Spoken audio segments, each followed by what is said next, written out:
도널드 트럼프 대통령의 재임 후 첫 100일은 그야말로 격변의 연속이었다. 그는 취임 직후부터 바이든 행정부의 정책들을 뒤집는 데 주력하며 수많은 행정명령을 쏟아냈다. 규제 완화, 관료주의 축소 등 그의 핵심 기조는 미국 사회 전반에 걸쳐 예상치 못한 혼란과 변화를 야기했다.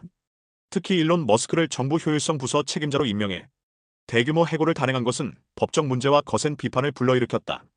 트럼프의 이러한 급진적인 행보는 미국 정치 지형뿐 아니라 국제사회에도 큰 파장을 예고했다. 외교 무대에서 트럼프 대통령은 거침없는 언행으로 논란의 중심에 섰다. 특히 우크라이나 젤렌스키 대통령과의 만남에서 그의 복장 문제를 지적하며 불쾌감을 드러낸 것은 외교적 결례라는 비판을 받았다. 그는 우크라이나 전쟁에 대한 미국의 지원을 비판하며 자신이 대통령이었다면 전쟁을 2주 안에 끝낼 수 있었다고 주장했다. 이러한 발언은 동맹국에 대한 존중 부족과 미국 우선주의를 드러내는 것으로 해석되며 국제사회의 우려를 낳았다. 트럼프는 러시아, 우크라이나 전쟁을 단 하루 만에 종식시킬 수 있다고 호언장담했지만 이는 현실성이 결여된 주장이라는 비판에 직면했다. 트럼프 대통령의 영토 확장 야망은 국제사회에 또 다른 긴장감을 불러일으켰다. 그는 그린란드가 국제안보에 필수적이라며 영토 확장의 필요성을 강조했다. 중국과 러시아의 활동을 견제하기 위해 그린란드가 전략적 요충지라는 주장이었다. 동시에 그는 전 세계를 상대로 무역전쟁을 선포하며 관세 폭탄을 터뜨렸다. 거의 모든 나라가 미국을 착취해왔다는 그의 주장은 미국 우선주의를 극명하게 드러냈다. 특히 유럽연합을 미국의 경제적 적대 세력으로 규정하며 강경한 입장을 고수했다.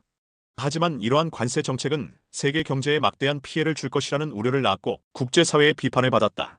이민 정책 역시 트럼프 대통령의 강경한 입장을 보여주는 대표적인 사례다. 그는 멕시코 국경에 군 병력을 파견하고 불법 이민자 단속을 강화했다. 1798년 제정된 법을 근거로 전쟁 시기에 비시민권자를 체포하고 추방할 수 있도록 한 그의 행정명령은 대규모 인종차별 논란을 불러일으켰다.